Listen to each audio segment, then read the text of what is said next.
Okay, so last video we talked about ionic strength and how that can be calculated. And you're probably wondering, how does this really play into equilibrium calculations? Well, it turns out that the concentration of the ions in solution is not really what should go into an equilibrium constant expression. What should go in is the activity of whatever species we're talking about. Now, what is activity? Well, activity is how an ion acts in solution. So how concentrated does this behave in solution? And in order to calculate that, we can look at the activity relationship here. So the activity is equal to the concentration of that particular ion times its activity coefficient. And the way that that relates to ionic strength is in the extended Debye-Huckel equation. And you'll see here, there's where the ionic strength is located inside. Let's briefly talk about this equation, and then I'll talk a little bit about what's really happening here. So we have our logarithm of the activity coefficient is equal to a constant, negative 0.51, times the charge of the particular ion squared, times the square root of the ionic strength. And that's divided by 1 plus 3.3 times the hydrated radius of the ion in the solution, and then again times the square root of the ionic strength. Now you might notice something here. You'll see that if we go to a lower and lower ionic strength, then as this number approaches 0, this entire part of the equation will go to 0. And then log of 0 is 1. So the activity coefficient for a 0 ionic strength is 1. So the activity is the same as the concentration. And so that's why you may have ignored it before. Because if you're working at a sufficiently low concentration, activity will just not be a factor, because it will be very close to 1. Similarly, if we have solutions that do not have ions or substances that do not ionize, those will also have an activity coefficient of 1, and therefore we can ignore it. Now, where could we not ignore it, and where does this effect actually come from? Well, you may have looked at my diagram over here, and I have an iron and a sulfide. Now you may know that these can form a, quote, insoluble salt, but of course some of it will dissolve in solution, and we could use equilibrium to calculate how much dissolves. But let's add a little extra factor into this. Now, what if instead of adding iron sulfide into a solution of deionized water and letting it dissolve, we precipitated it from iron chloride, iron 2 chloride, and sodium sulfide? Well, then there would be more ions in solution, right? Because we have sodium and we have chloride ions left over from the reaction. Normally we would call these, well, those are just spectator ions. They're not important, but they are, because in the solution there will be chloride ions floating around, and Cl- will be somewhat attracted to the positively charged iron ions in the solution. So we'll get a little bit of chloride hanging around the iron. Now, it's just kind of loosely around it, right? It's not bound particularly well, but it is going to associate a little bit with it just because of electrostatic attraction. Similarly, on the sulfide, we'll still have some sodium ions that will be nearby.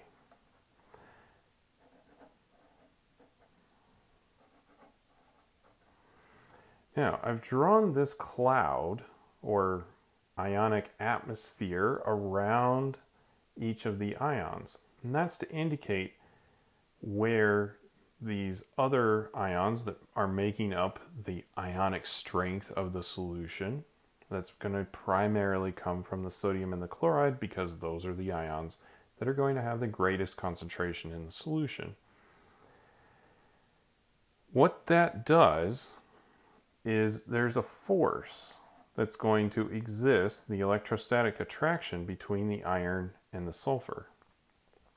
But when we start putting a little bit of sodium around this sulfur, then there will be a slightly less than 2 negative charge effective for other ions in the solution to see.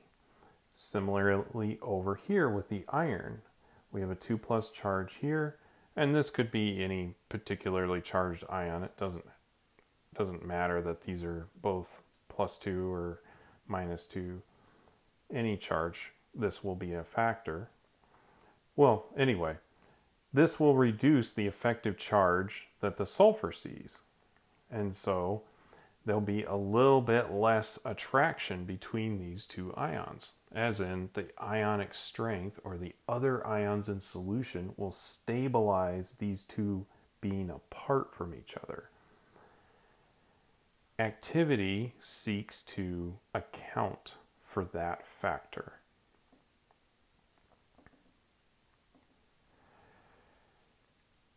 Now, there's some things that I need to tell you.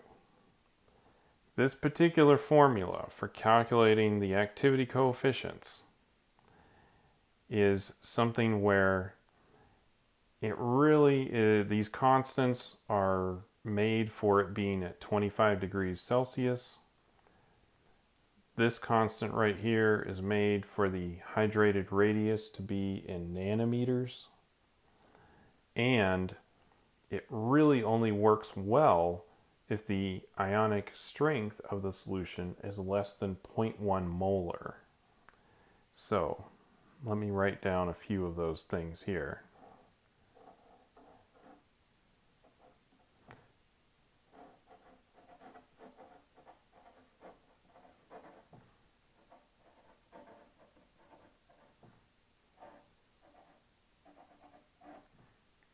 So this alpha I is the hydrated radius of whatever ion you're trying to calculate this activity coefficient for. And this equation is really only accurate when the ionic strength of the solution is less than 0.1 molar. So this just goes to show another reason why chemists like to work with dilute solutions. It helps when we're calculating the effects of activity if we don't have very many ions in solution, and if we have sufficiently low ions in solution, we can ignore this effect altogether, just because when this goes down closer to 0, the entire thing approaches 1, and then the activity coefficient equals the concentration of that ion. Now, another thing to note here is that when we have an ion that is a large charge, right? So maybe like +3 or +4 or -3, -4, something like that. This will have a very decreased activity coefficient. It will go down a lot from 1. Activity coefficients really exist between 0 and 1. So the further away from 1 we go, the more deviation from the ideal or what we're used to we'll see. And it should make sense that an increased charge will have a bigger effect, right? Because these ions over here, if they're a larger charge, will have a much stronger attraction to each other. And the ionic strength will have a bigger effect on the attraction between these two. It will change all kinds of things, including the ionic atmosphere or the other ions that will surround the ion in question, creating that little atmosphere of alternating charge from the ion. Another thing that will greatly affect this is the hydrated radius. Small, highly charged ions will have a bigger effect on the radius, on the activity coefficient. So just keep that in mind. Now, you might say, wow, that's something where, you know, a hydrogen ion is going to be very tiny. So we'll be dividing by a very small number here, but that's not necessarily the case. Even though H plus itself is very small, H plus in a hydrated form is actually quite large. So you really have to look up these values. You can't just go off of kind of a periodic trend. You have to look at what's actually happening in a solution. Periodic trends are constructed for gas phase ions. We're considering something that's in water. All right, so putting this all together, effectively what we need to do to get the most accurate calculations when we're doing equilibrium is to use activity in place of concentrations. So you just directly substitute in the activity where you would normally put in a concentration. So in this case, if we were to calculate the KSP of iron sulfide, what we would really want to write down is this. KSP equals the activity of iron ion times the activity of the sulfide ion. And if these were squared or we had something else going on in this situation, we would do that same thing, and just like we would for the concentration. And then we could expand this out to be more familiar. And we could say the concentration of iron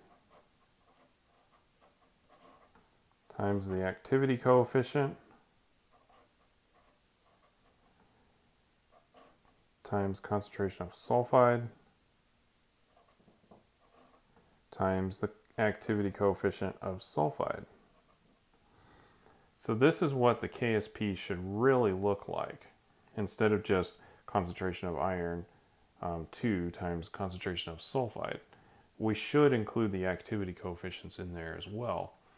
Now, again, often we do not, because the concentrations that we're dealing with are so low that the ionic strength is near zero, and if that's the case, then this function is close to zero, which means the activity coefficient is close to 1 for both of these ions, and so if that's very close to 1, then we can usually ignore them and move on. Places where we would not want to ignore activity are when we're specifically dealing with very high valent ions, +2 or higher. I guess it doesn't need to be that high valent to have a major factor. And then also some electrochemistry applications, when you start using the Nernst equation, for example, that really uses activity. Another place that uses activity is the pH calculation. You might have seen it as negative log of the hydrogen ion concentration. It's more properly denoted as negative log of the activity of the hydrogen ion. So those are a few places where it could show up. Again, most of the time we actually do ignore activity when we're doing our calculations, just because we set it up so it's a very small effect. But it's something that we should be aware of And if you're getting odd results that are not expected, you may want to consider the effective activity.